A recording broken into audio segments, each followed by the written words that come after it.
अच्छा, neon light से शुरू करते हैं फिर आज का लेक्चर। लाइट्स, आज का लेक्चर क्योंकि लाइट्स के बारे में है कि किसी पे किसी भी इमेज पे, किसी टेक्स्ट पे या किसी शेप पे अगर हमने फॉर एग्जांपल अपनी मर्जी की लाइट की शेड्स देनी है तो वो हम किस तरह से करेंगे।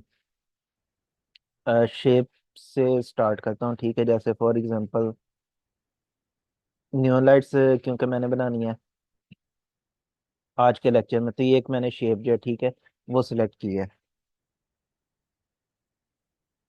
बल्कि थोड़ा सा इसका साइज छोटा रख लेता हूँ, इतना तकरीबन, चौड़ाई में ज़्यादा, क्योंकि मैंने इसके अंदर टेक्स्ट लिखना है, ठीक है। तो ये एक शेप जो है ये मैंने लगाई है, और इसका फिल जो है इसे ख़त्म कर देता हूँ। ख़त्म कैसे करनी है देखें। सिलेक्टेड है शेप, ऊपर गए फिल में, और यहाँ ये जो नो कलर वाला ऑप्शन है इधर मैंने कर दिया। फिल को ख़त्म कर दिया। मुझे क्या चाहिए, मुझे सिर्फ इसकी स्ट्रोक चाहिए, ठीक है। स्ट्रोक किस कलर की, क्योंकि लाइट्स बनानी है तो मैंने इसे वाइट कलर की स्ट्रोक ले आता हूँ, ठीक है। ये वाइट कलर की मैं स्ट्रोक ले रही हूँ, इसका जो साइज है स्ट्रोक का वो मैं ज़्यादा कर देता हूँ।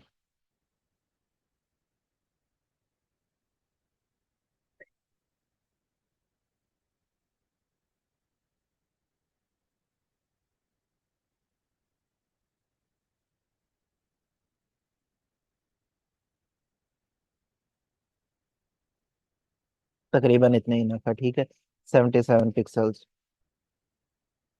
उसके बाद ये जो अंदर वाले डॉट्स हैं इन्हें पकड़ के मैं अंदर की तरफ ड्रैग कर दूंगा, ठीक है, थोड़े से, ताकि मुझे सर्कुलर एज में मिल जाए। अच्छा, तो अब मैंने क्या किया है कि ये बाहर वाली एक रेक्टेंगल जो ये ड्रॉ कर लिया मैंने। अब क्या करना है कि इस पे नियॉन लाइट का इफेक्ट किस तरह से देना है, ये देखें, जो लेयर है वो सिलेक्टेड होनी चाहिए। उसके बाद फिर इस पे आपने डबल क्लिक कर देना है। ये डबल क्लिक कर दिया तो ये देखें, ये सारी जो प्रॉपर्टीज हैं ये ओपन हो गई हैं। तो अब इस पे अब सबसे पहले क्या होता है कि थोड़ा सा इनर ग्लो हम लगाते हैं, ताकि अंदर की जो शेप है उसके अंदर भी ग्लो शो हो। उसके बाद फिर हम आउटर ग्लो लगाते हैं, ताकि जो लाइट्स हैं वो बाहर की तरफ भी, नियॉन लाइट्स आपने देखी होंगी, जैसे पर्पल ब्लू और रेड के कॉम्बिनेशन में जैसे लाइट्स होती हैं, उन्हें हम उन्हें हम नियॉन लाइट्स कहते हैं, ठीक है। अब ये है इनर ग्लो वाला ऑप्शन, इस पे टिक कर दिया, और ऑलरेडी पर्पल सिलेक्टेड है, ठीक है। अब ये देखें, ओपेसिटी जो है ना वो आपने पूरी रखनी है। इनर ग्लो जो है, ठीक है, वो भी आपने ऐड, ये मैंने इनर ग्लो जो है वो ऐड कर दिया। और इसकी जो प्रॉपर्टीज, अगर आपने फॉर एग्जांपल कलर इसका चेंज करना है तो कलर्स को आप जो है वो चेंज कर सकते हैं, ठीक है। जैसे अगर फॉर एग्जांपल पर्पल की बजाय अगर मुझे ब्लू कलर चाहिए तो मैं इसका ब्लू कलर भी ले सकता हूँ, ठीक है। अच्छा, ये तो इनर ग्लो है। अब आउटर ग्लो जो है, ठीक है, वो भी आपने लगाना है। उसके लिए जो सबसे नीचे आउटर ग्लो, इस पे मैं क्लिक कर देता हूँ, ठीक है। अब ये देखें, ये थोड़ा सा ही आउटर ग्लो है। अगर इस पे भी आपने इसकी प्रॉपर्टीज को आपने चेंज करना है तो वो भी आप फिर कर सकते हैं, ठीक है। अब जैसे स्प्रेड जो है, इससे अगर फॉर एग्जांपल के मैं बढ़ा दूं, ठीक है, तो ये देखें स्प्रेड बढ़ता जाएगा, और यहाँ से मैं इसके साइज को भी बढ़ाता जाऊंगा, ठीक है। लेकिन जाहिर सी बात ये लाइट्स के हिसाब से रियलिस्टिक नहीं लग रहा। यहाँ से मैं अगर इसकी ओपेसिटी को भी 100% कर दूं तो अब इसकी पूरी 100% ओपेसिटी होगी है, ठीक है। तो ये सिर्फ मैंने आपको प्रॉपर्टी समझाने के लिए किया। वैसे लाइट्स का ये वाला इफेक्ट नहीं होता है। अब ये देखें, इसे फॉर एग्जांपल मैं इतने पे 38 पे रहने देता हूँ। स्प्रेड इसका कम कर देता हूँ, तकरीबन 8%, ठीक है। साइज जो है वो भी उसी के हिसाब से, जितना फैलाव मुझे चाहिए सिर्फ मैं इसे उतना ही करूंगा।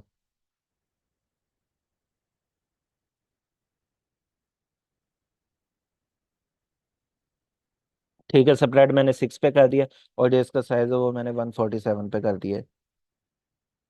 उसके बाद फिर मैं इसे कर दूंगा ओके। ठीक है, अब ये देखें जो बाहर वाली, अच्छा हाँ, एक और चीज़, इस पे थोड़ा सा शेडो जो है वो भी ऐड कर देता हूँ। दोबारा से डबल क्लिक किया, और इधर ड्रॉप शेडो जो है, इस पे भी मैं टिक कर देता हूँ, ताकि ये जो ट्यूब है इसके पीछे थोड़ा सा मुझे एक जो शेडो का टेक्सचर है, ठीक है, वो भी मुझे नजर आए। उसके बाद मैं इसे ओके कर दूंगा। तो ये जो तो था लाइट जो है, इस पे नियॉन का इफेक्ट जो है वो लग गया, ठीक है। अब फॉर एग्जांपल कि मुझे अंदर टेक्स्ट भी चाहिए, और मैं इधर लिख देता हूँ डिज़ाइन। डबल क्लिक किया टेक्स्ट पे, ठीक है। टेक्स्ट का कलर चेंज करने के लिए, बल्कि ये भी मेरे पास क्वेश्चन आया था कि टेक्स्ट का कलर किस तरह से चेंज करते हैं। सिंपली आपने डबल क्लिक करना है। अब उसने गड़बड़ क्या की थी कि उसने ये देखें इस पे सिलेक्शन नहीं लाई थी, ठीक है। अब ये देखें जब सिलेक्शन इस पे नहीं होगी, टेक्स्ट पे आपने इस तरह से करना है कि बाकी ऑब्जेक्ट्स पे तो हम सिर्फ लेयर पे सिलेक्ट करें तो वो सिलेक्शन आ जाती है, ठीक है। लेकिन टेक्स्ट का की प्रॉपर्टीज को चेंज करने के लिए डबल क्लिक करना पड़ता है, ठीक है। जब ये वाली सिलेक्शन है उसके बाद फिर ये सारी प्रॉपर्टीज में ये इनेबल होती है। मेरे पास एक क्वेश्चन आया था इसीलिए मैंने इसे एड्रेस कर दिया। अच्छा, अब फॉर एग्जांपल कलर, कलर जो ये इसका मैं वाइट कर देता हूँ। नियॉन बाइंस, ये मैंने स्पेशली नियॉन लाइट्स के लिए इस तरह के जो टेक्स्ट है डाउनलोड करके रखा हुआ था, ठीक है। अच्छा, अब अगर फॉर एग्जांपल मैं इधर लिख दूँ ग्राफिक डिजाइन, सिर्फ डिजाइन की बजाय।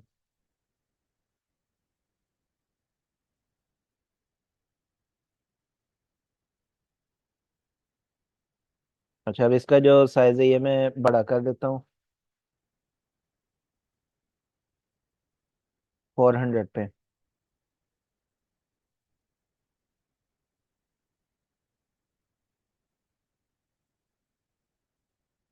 थोड़ा सा बल्कि छोटा कर देता हूँ 300 या 350।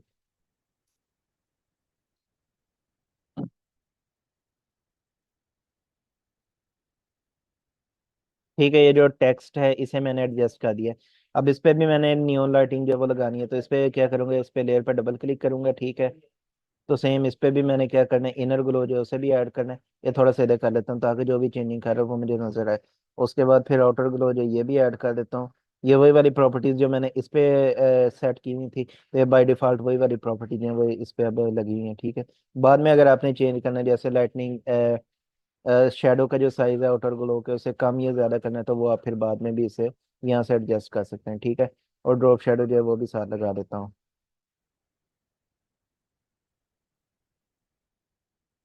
ठीक है, उसके बाद फिर मैं इसे ओके कर देता हूँ। तो ये देखें वॉल्स पे आपने अक्सर इस तरह के देखे होंगे कि जैसे नियॉन लाइटिंग में लगी होती है, ठीक है, जिस पर टेक्स्ट लिखा होता है, ये इस तरह की लाइट्स हैं वो लगी होती हैं। तो ये जो नियॉन लाइट्स अगर हमने इस तरह से फोटोशॉप में बनानी हो तो वो हम इस तरह से बनाते हैं, ठीक है। तो ये था नियॉन लाइट्स बनाने का तरीका। अच्छा, अब ये मैंने शेप्स पे और इस पे टेक्स्ट पे करके दिखाया, ठीक है। अब मैं आपको ये इमेज पे करके दिखाता हूँ। ये दोनों जो एक्स्ट्रा लेयर्स हैं डिलीट करने के बजाय मैं अभी फिलहाल इसे सिर्फ हाइड कर देता हूँ, ठीक है, या बल्कि डिलीट ही कर देता हूँ। अब इसकी ज़रूरत नहीं है। अच्छा हाँ, एक और क्वेश्चन मेरे पास अभी आज ही आया है, थोड़ी देर पहले लेक्चर से। उसने अब क्या किया था कि फाइल में जाके प्लेस एम्बेडेड किया था, उसके बाद कोई भी मॉडल है, ठीक है, दूसरा इमेज उसने फोटोशॉप में इंपोर्ट किया था।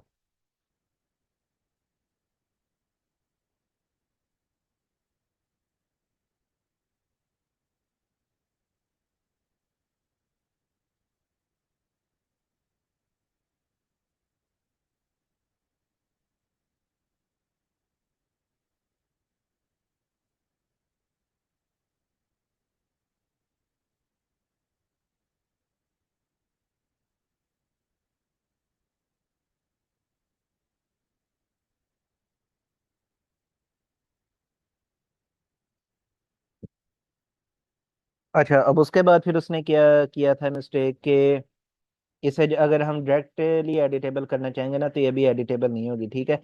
अभी ये देखें अगर फॉर एग्जांपल के मैं इससे इरेज करना चाहूँ तो एक एरर आ जाता है, ठीक है। ये क्या कह रहा है कि आप जो स्मार्ट ऑब्जेक्ट वाली लेयर है ना इसे आप डायरेक्टली एडिटेबल नहीं कर सकते। उसकी रीजन क्या होती है कि एक दफा ये पहली लेयर हमने इंपोर्ट कर ली तो ये रास्टराइज लेयर है, ठीक है। दूसरे हम जितने भी इमेजेस इसके अंदर इंपोर्ट करेंगे तो वो सारे स्मार्ट ऑब्जेक्ट में कन्वर्टेड होंगे, ठीक है। स्मार्ट ऑब्जेक्ट का क्या पर्पज होता है कि अगर हमें इमेज को रिसाइज करना पड़े, ठीक है, तो वो अपनी क्वालिटी बरकरार रखें, ठीक है। फोटोशॉप जो है वैसे ही रास्टर सॉफ्टवेयर है, और अगर हमें फॉर एग्जांपल के कोई इमेज इसमें इंपोर्ट करते हैं तो वो दोबारा से अगर हम उसे रिसाइज करना पड़े ऑलरेडी रास्टराइज इमेज को, तो फिर मजीद अपनी क्वालिटी जो है, ठीक है, वो खो देता है। तो अगर हम चाहते हैं कि उसकी क्वालिटी बरकरार है तो फिर हम क्या करते हैं कि इसे स्मार्ट ऑब्जेक्ट में कन्वर्टेड कर देते हैं। अब दूसरे इमेज जो हम इसमें फोटोशॉप में लाते हैं, ठीक है, तो जाहिर सी बात है हम उसे रिसाइज भी करेंगे पहले इमेज के अकॉर्डिंगली।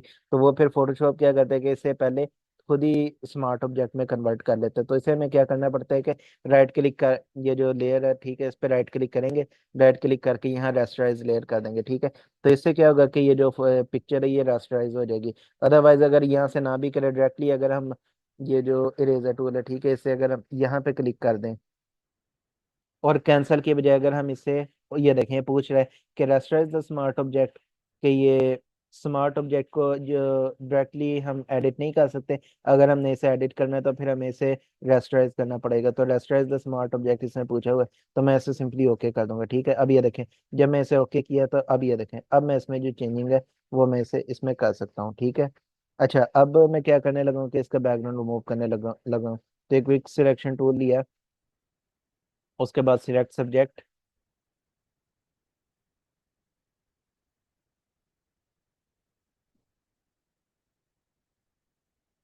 ये हो गया। उसके बाद फिर कंट्रोल शिफ्ट आई प्रेस किया, सिलेक्शन को इन्वर्स किया, उसके बाद फिर मैं इसे डिलीट कर दिया। तो बैकग्राउंड जो है इसका पिंक वो डिलीट हो गया। अच्छा कुछ एरिया जैसे मैं इसे जूम इन करके देखूं, इसे मैंने रिफाइन एज ब्रश टूल से नहीं किया, लेकिन उसकी यहाँ पे जरूरत नहीं है। क्यों? क्योंकि मैं ये जो इमेज इसे वैसे ही ब्लैक एंड वाइट में कन्वर्ट करने लगा हूँ, तो ये जो थोड़ी सी पिंकी शेड रह गई, तो यहाँ पे मुझे उसकी रिफाइन की करने की जरूरत नहीं पड़ी। अच्छा मैं क्या करता हूँ कि लेयर सिलेक्टेड है, तो उसके बाद फिर मैं इसे क्या क्या करता हूँ कि यहाँ ब्लेंडिंग ऑप्शंस में जाके इसे ब्लैक एंड वाइट कर देता हूँ। ठीक है, तब ये देखें ये क्या हुई कि ये ब्लैक एंड वाइट हो गई है। अच्छा उसके बाद फिर नेक्स्ट मैं क्या करूँगा कि दोबारा से यहाँ ब्लेंडिंग मोड्स में जाऊँगा, और इस दफ़ा मैं क्या करूँगा ग्रेडियंट मैप। ठीक है, अब ग्रेडियंट मैप जो ये लग गया, दो कलर्स जो है वो अपनी मर्जी का मैं इसमें अब सिलेक्ट कर सकता हूँ। ठीक है, ग्रेडियंट के इफेक्ट लगाने के लिए। तो उसके लिए क्या करूँगा कि ये ग्रेडियंट वाली लेयर सिलेक्टेड है, यहाँ प्रॉपर्टीज में जाऊँगा और इधर मैं क्लिक कर दूंगा। ठीक है, उसके बाद फिर अब फॉर एग्जांपल के दो कलर्स का मैंने कॉम्बिनेशन लेना है। फॉर एग्जांपल नियॉन लाइट्स में एक पर्पल और एक ब्लू। अब ये वाला जो कलर है इसे मैं फॉर एग्जांपल कर लेता हूँ ये पर्पल। ठीक है, ब्राइट पर्पल। उसके बाद फिर मैं इसे ओके कर दूंगा। अच्छा अब इसकी जो यहाँ से ब्लेंडिंग मोड है ठीक है, उससे थोड़ा सा मैं चेंज कर देता हूँ।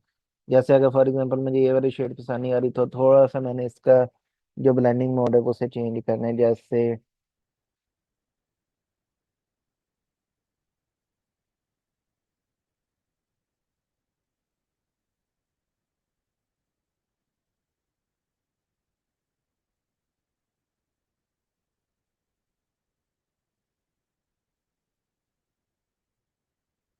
हार्ड लाइट में मैं कर लेता हूँ। ठीक है, फॉर एग्जांपल।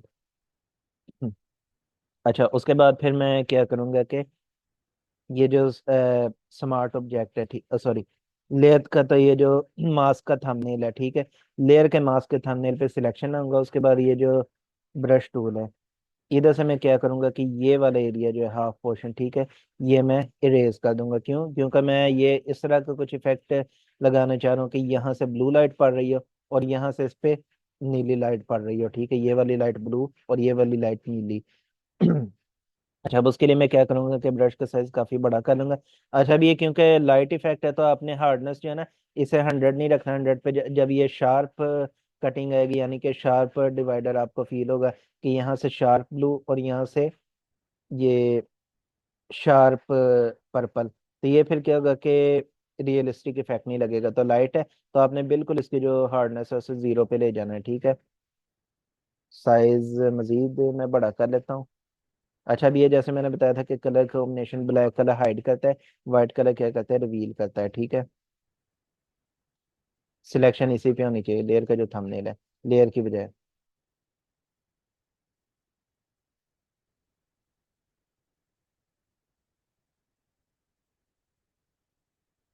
ठीक है, मैंने शो कर दिया कि ये जो फ्रंट पोर्शन है ये वाला, इधर से इसके फेस पे ये ब्लू लाइट पड़ रही है। ठीक है, ये जो इसका फ्रंट फेस और ये वाला जो हाफ पोर्शन है ठीक है, यहाँ से ये पर्पल लाइट पड़ रही है और यहाँ से मैं क्या शो करवाऊंगा, यहाँ से ब्लू लाइट पड़ रही है। अच्छा अब अगर मैं इसे मैनुअली करूँ, यानी कि दोबारा से राइट क्लिक करके इसे सॉरी लेफ्ट क्लिक करके यहाँ पे ग्रेडियंट मैप लगाऊं और ब्लू कलर कर दूं, तो अगर तो मैं इसे हाथ से मैनुअली करूं, तो फिर इसमें क्या गड़बड़ होगी कि इतना एरिया जो है वो पर्पल का आएगा, इतना एरिया जो होगा ठीक है वो ब्लू का आएगा, बीच में कुछ पोर्शन ऐसा होगा जहाँ पे ब्लैक एंड व्हाइट रह जाएगा। ठीक है, तो इससे फिर क्या होगा कि क्योंकि बीच में एक डिफरेंस या एक लाइन जो है वो भी नजर आएगी, तो आपने ये नहीं करना। आपने फिर ये फिर वही बात की, थोड़ा सा अननेचुरल लगेगा। तो उसके लिए आपने फिर क्या करना है कि इसी की आपने जो पहले से लेयर बनी हुई है, इसकी आपने कंट्रोल जे करके कॉपी ले लेनी है, ठीक है। इसी की कॉपी बन गई। अब आपने क्या करना है कि ये लेयर सिलेक्टेड है और कंट्रोल आई प्रेस कर देना है इनवर्स। जैसे कंट्रोल शिफ्ट आई प्रेस करते थे सिलेक्शन के इनवर्स के लिए, इसी तरह से जो लेयर के जो मास्क का जो थंबनेल है, इसकी इसको इन्वर्स करने के लिए हमने क्या किया है कि कंट्रोल आई प्रेस कर दिया, ठीक है। तो ये फिर क्या हुआ कि जो लेयर मास्क का जो थंबनेल है, ये इन्वर्स हो गया है। अच्छा, अब ये जो दूसरा कलर है, ये वाला हाफ कलर जो है, ठीक है, वो फिल हो गया। इस पे मैं कौन सा कलर ले रहा हूँ?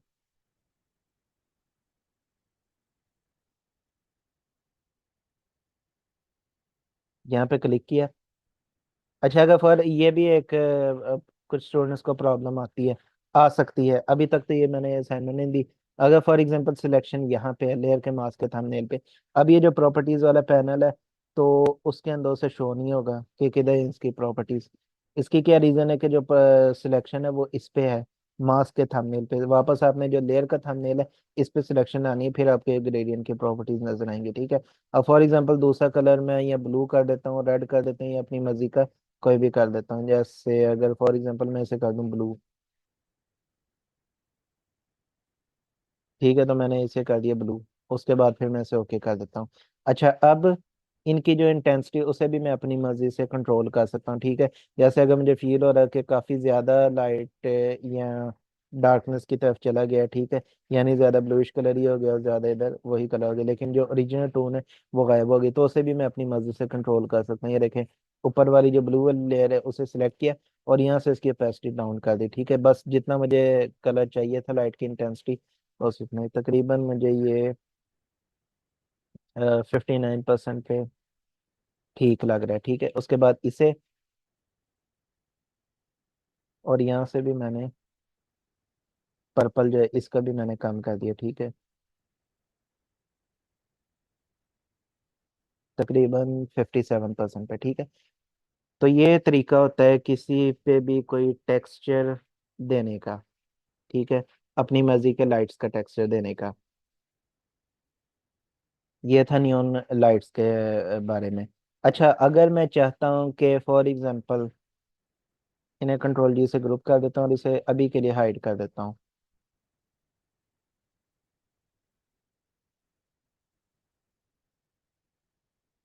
ठीक है, जो मैंने इस पे टेक्सचर दिया था। मैं चाहता हूँ कि ये बंदा जो इसी के पीछे से अगर लाइट निकल रही हो,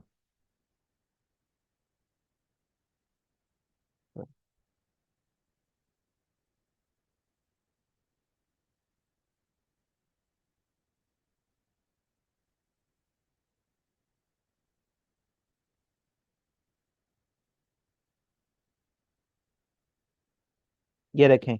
एक ये प्रॉब्लम भी फेस है कि कभी कभी इस तरह से लोडिंग शुरू हो जाती है। तो ये कोई ये भी मेरे पास थोड़ी देर पहले क्वेश्चन आया था, तो ये लोडिंग जो होता है ये कोई इशू नहीं होता, ये अक्सर आता है इस तरह से। अगर बार बार आपका सिस्टम स्लो कर रहा है तो फिर ये एक इशू हो सकता है, ठीक है। फिर यहाँ तो आप इस तरह से करें कि इसकी रैम बढ़वा लें, या रैम आपने नहीं बढ़वानी तो फिर आप दूसरा तरीका क्या कर सकते हैं कि आप सॉफ्टवेयर जो है वो मजीद कोई ओल्डर वर्जन जो है, ठीक है, वो उसका यूज़ कर लें। तो ये फिर इन दोनों में से कोई भी सोल्यूशन आप यूज़ कर सकते हैं। अच्छा, अब अगर फॉर एग्जांपल मैं चाहता हूँ कि इसी के पीछे से लाइट्स वगैरह कोई आ रही है, इस तरह का इफेक्ट, तो उसके लिए इसी लेयर पे डबल क्लिक कर दूंगा, ठीक है। और जैसे मैंने नियॉन नियॉन लाइट्स के लिए किया था कि आउटर ग्लो को यूज़ किया था, तो सेम इस पे भी मैं क्या करता हूँ, कर सकता हूँ कि आउटर ग्लो जो है, ठीक है, वो मैं इस पे यूज़ कर सकता हूँ। अच्छा, अब ये देखें, बैकग्राउंड जो है ना, सिर्फ ये जो इसमें बैकग्राउंड में आ रहा था ना, सिर्फ वही वाला पोर्शन इसने रिमूव किया है। तो आप इसके लिए फिर क्या कर सकते हैं, ताकि आपको डिस्टरबेंस ना हो बार बार, जैसे वो बाहर वाले एरिया से वो मौजूद थे, तो आप ये भी कर सकते हैं कि ये देखें, ये क्रॉप टूल लें, डिलीट क्रॉप पिक्सल्स जो है इस पे चेक रखें आप, और ये देखें, उसके बाद फिर आप इसे एंटर कर दें। अब देखें, अब बाहर वाले जितने भी एरियाज हैं वो सारे रिमूव हो गए हैं। अब बाहर से जो लाइट है वो अंदर की तरफ नहीं आएगी, ठीक है। अच्छा, अब मैं क्या करता हूँ कि इस पर डबल क्लिक करता हूँ,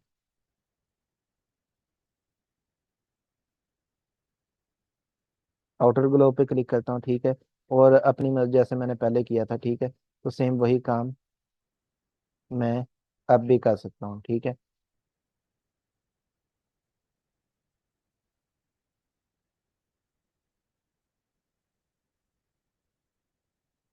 जितना मुझे इसका स्प्रेड चाहिए उसी हिसाब से मैं इसे इंक्रीज कर सकता हूँ यहाँ से इसकी ओपेसिटी को।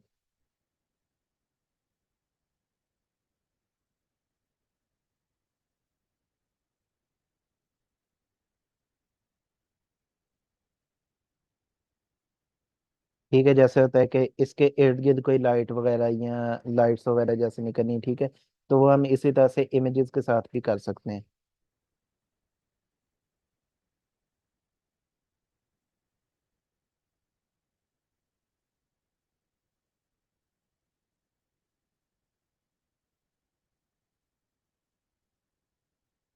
अच्छा, ये तो था नियॉन लाइट्स के बारे में।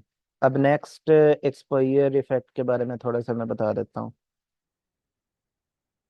अच्छा, ग्रुप में मेरे पास ना कुछ इमेजेस आई थी जिसमें यही सारा एक्सपोजर इफेक्ट पे थी। या कुछ इमेजेस जो थी ना वो तो बिल्कुल सिंपल थी, उसका मैंने वॉइस नोट में सोल्यूशन बता दिया था। सिंपल क्या किया था कि इस तरह से एक फेस था, ठीक है, किसी भी पर्सन का। तो उस फेस के अंदर कोई सीनरी आ रही थी, ठीक है, किसी में रोड्स आ रहे थे फेस के अंदर, या किसी में हिल्स आ रहे थे, किसी में नेचर का सीन जो था, ठीक है, वो आ रहा था फेस के अंदर। और जो सिंपल थे वो मैंने वॉइस नोट में एक्सप्लेन कर दिए थे कि सिंपली उसने किया गया था कि बैकग्राउंड रिमूव किया था, ऊपर जो भी उसने सीनरी अंदर डालनी है उसका इमेज उसके ऊपर रखा था, और उस इमेज की लेयर पे उसने राइट क्लिक करके किया गया था कि उसे क्लिपिंग मास्क कर दिया था। तो इससे फिर क्या हुआ था कि वो वाला जो सारा सीन था वो उसके फेस के अंदर आ गया था। और एक इमेज ऐसा था जो बाकियों से जरा थोड़ा सा डिफरेंट था, जिसमें एक्सपोजर इफेक्ट का यूज किया था, ठीक है, वो इंटरेस्टिंग था। और वो इसमें यूज हो वो यानी कि ऐसे इमेज है जिसमें आपको थोड़े से टेक्निकलिटीज या इश्यूज आ सकते हैं वो क्रिएट करते टाइम, ठीक है। वो भी इसी तरह से एक फीमेल का इमेज था कि वो साइड पे देख रही थी, एक्सपोजर इफेक्ट तो उस पे था ही, लेकिन डिफरेंट उसमें क्या थी कि जो एक्सपोजर इफेक्ट के जो अंदर वाला पोर्शन है वो पीछे बैकग्राउंड के साथ भी मैच कर रहा था, ठीक है, यानी एक्सपोज हो रहा था। तो अब उस तरह की जो इमेजेस हैं वो हम किस तरह से क्रिएट करते हैं तो वो हम देखते हैं। अच्छा, अब क्विक सिलेक्शन टूल लेता हूँ मैं, और सबसे पहले क्विक सिलेक्शन टूल, ठीक है। अब सबसे पहले तो मैं क्या करता हूँ कि इसका जो बैकग्राउंड है वो रिमूव करता हूँ। सिलेक्ट सब्जेक्ट पर मैंने क्लिक किया।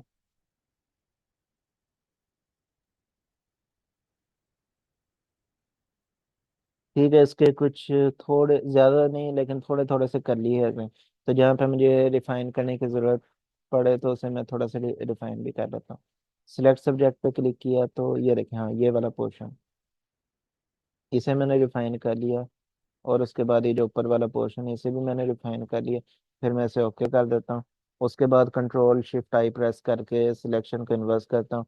फिर मैं इसे डिलीट कर देता हूँ कंट्रोल डी से। सिलेक्शन को फिर मैं ख़त्म कर लेता हूँ। अच्छा, जितना पोर्शन मुझे चाहिए सिर्फ मैं अपना ही ले लेता हूँ।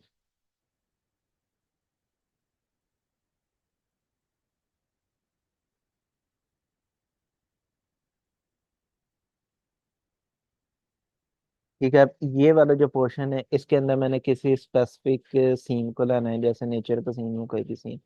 उसके लिए मैंने पहले से डाउनलोड करके रखे हुए हैं। एक तो इमेज है वो इसके बैकग्राउंड के लिए ले लेता हूँ, ठीक है।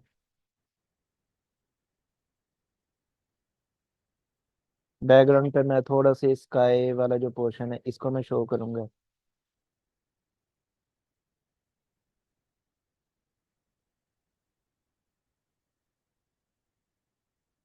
इसे मैं इसके नीचे ले आता हूँ, ठीक है। अब ऊपर के लिए भी एक इमेज ले लेता हूँ जो मैंने इसके फेस के अंदर शो करना है।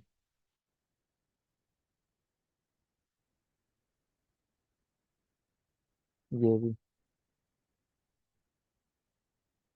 ये मैंने इधर शो। अच्छा, अगर आपने फॉर एग्जांपल के देखना है कि बिल्कुल एग्जैक्ट इसके ऊपर आता है कि नहीं, तो उसका भी वो मैंने आपको पहले से तरीका बताया कि इधर इसकी ओपेसिटी को कम या ज्यादा करके देख सकते हैं। अदरवाइज अगर ना भी देखें तो हम इसे बाद में भी एडजस्ट कर सकते हैं, ठीक है।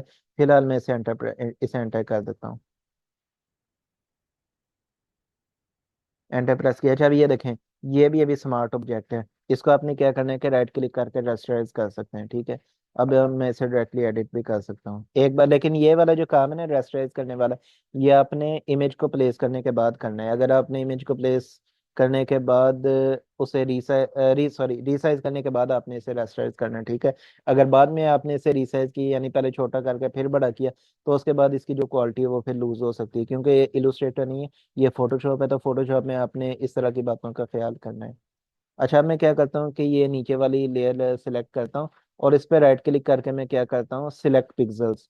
इससे क्या होगा कि ये जो इमेज था, ठीक है, ये सारा सिलेक्ट हो चुका है। अच्छा, मीटिंग का जो टाइम है ये खत्म होने में 10 मिनट रह गए हैं, तो क्वेश्चन आंसर सेशन जो है, वैसे आपके क्वेश्चन ज्यादा थे, तो आज कल फिर हम ये करेंगे कि अपना जो मेन फोकस होगा वो सिर्फ क्वेश्चन आंसर सेशन की तरफ रखेंगे, ठीक है। जो आपको डिफिकल्टीज आ रही हैं। अच्छा, अब ये देखें, ये मैंने फिर क्या किया कि ये सारे पिक्सल्स जो हैं वो सिलेक्ट हो गए। उसके बाद ये देखें, अब ये जो सिलेक्शन है ये अभी इस लेयर पे है, तो मैं इस लेयर की बजाय इस लेयर पे क्लिक कर दूंगा, ठीक है। तो एग्जैक्ट वही फेस वाली जो सिलेक्शन है वो इस लेयर पे आ गई है। अब अगर मैं इस पे ये क्लिपिंग, ये लेयर मास्क करता हूँ, ये देखें, यहाँ पे मैंने किया लेयर मास्क, तो फिर क्या हुआ कि एग्जैक्टली फेस के अंदर आ गई ये वाली जो है, ठीक है।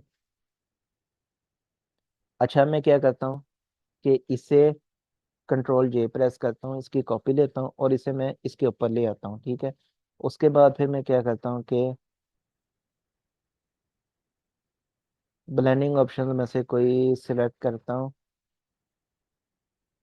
डार्कर कलर, लाइटन, स्क्रीन, ठीक है। लाइटन और स्क्रीन जो है वो सबसे ज्यादा,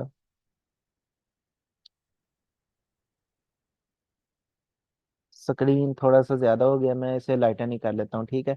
ब्लेंडिंग ऑप्शन जो है वो मैंने इसका लाइटन कर लिया है। अच्छा, अब और इस पे भी मैं लेयर मास्क लगा देता हूँ। अब कुछ पोर्शन इसका जो है वो मैंने रिवील करना है, कुछ पोर्शन जो है, ठीक है, वो मैंने इसका हाइड करना है। अच्छा, अब मैं क्या करूंगा कि ब्रश टूल लूंगा, जैसे मैंने बताया था कि ब्रश ब्लैक कलर क्या करता है, रिवील करता है, वाइट कलर क्या करता है, हाइड करता है। अब ये देखें, अभी ऊपर कौन सा ब्लैक कलर है, तो ब्लैक कलर हाइड करता है, वाइट कलर क्या करता है, रिवील करता है। अभी ब्लैक करके मैंने यूज करना शुरू किया, तो इसने क्या किया कि ऊपर वाला जो फेस था उसे हाइड कर दिया, और ये जो नीचे वाला था, ये वाला, जिसके ऊपर मैंने इसके क्या किया, क्लिपिंग मास्क किया है, तो उस पोर्शन को इसने रिवील करना शुरू कर दिया, ठीक है। मैं फिर क्या करूंगा, इधर से वाइट कलर ले लूंगा।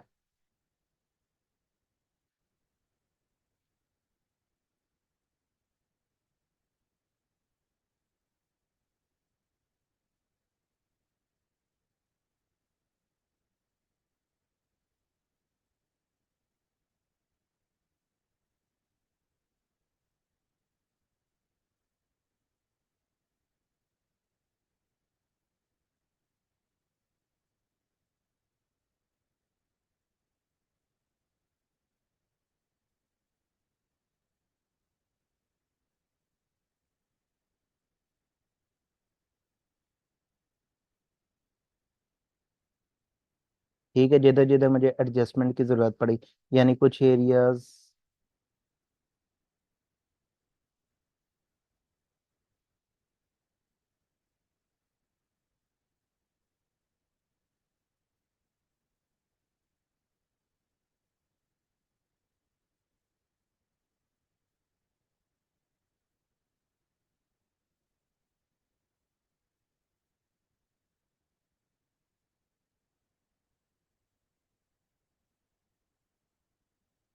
ग्रेजुअली मैं फेड कर रहा हूँ, ठीक है।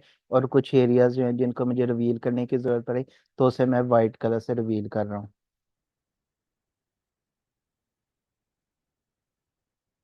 अब ये सबसे जो नीचे वाली लेयर है इसे सिलेक्ट करता हूँ, और ग्रीनरी जो है, ठीक है, ये इसके तकरीबन मैं इक्वल ले आता हूँ, बराबर में, ठीक है। तो इस इफेक्ट को हम कहते हैं एक्सपोजर इफेक्ट। एक्सपोजर इफेक्ट के थ्रू आप क्या कर सकते हैं कि जैसे फॉर एग्जांपल सी के अंदर अगर आपने कुछ इस तरह के इमेजेस हैं कि समंदर में से लाइट सा फेड सा किसी का फेस नजर आ रहा है, मून में से नजर आ रहा है, नेचर में से, या क्लाउड्स में से थोड़ा सा हल्का सा इस तरह से फेस जो है वो रिवील हो रहा है, तो तो उसे आप इस तरह से रिवील कर सकते हैं। अच्छा, अगर फॉर एग्जांपल के इसे भी थोड़ा सा मैं एडजस्ट कर लेता हूँ, ये जो नीचे वाला है, ठीक है, ये ब्रश टूल लिया, बस ज्यादा हो गया।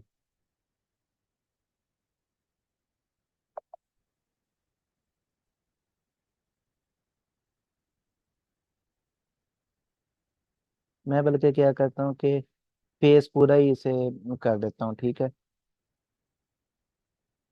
ताकि फेस जो है उस वो मुझे प्रॉपर।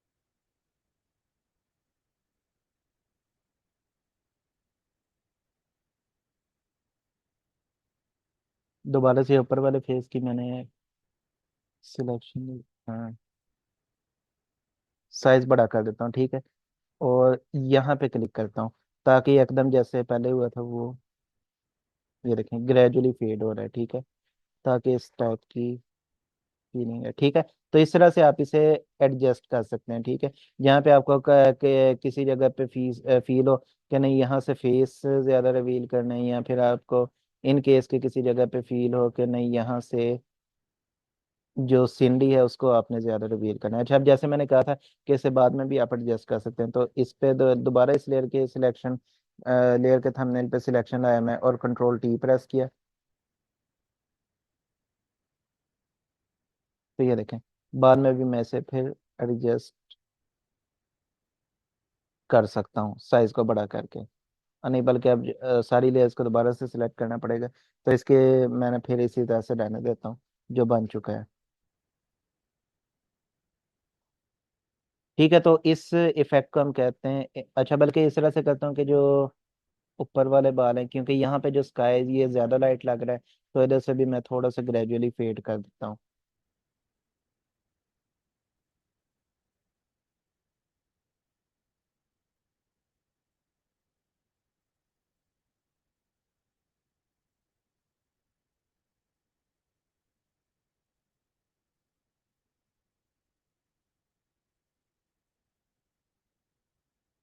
बल्कि नहीं, वो ब्लैक हो जाएगा, फिर ज्यादा डिफरेंस आ जाएगा, ठीक है। तो इसे मैं तकरीबन इतना ही रहने देता हूँ। तो ये था एक्सपोजर इफेक्ट बनाने का तरीका। अच्छा, आज वैसे टाइम थोड़ा रह गया, तो आज मेरे पास क्वेश्चंस भी काफ़ी ज़्यादा आए थे आप सबके मेरे इनबॉक्स में, तो क्वेश्चन आंसर सेशन जो है उसे फिर कल कल का बल्कि जो दिन होगा वो हम क्वेश्चन आंसर सेशन को फिर ज़्यादा देंगे, क्योंकि कल फोटोशॉप का लास्ट लेक्चर है। उसके बाद फिर हम मज़ीद अगर कोई डिज़ाइनिंग टूल रह गया तो उसे फिर हम कवर कर लेंगे। उसके बाद फिर नेक्स्ट वीक से हम फ्रीलांसिंग की तरफ मूव ऑन करेंगे।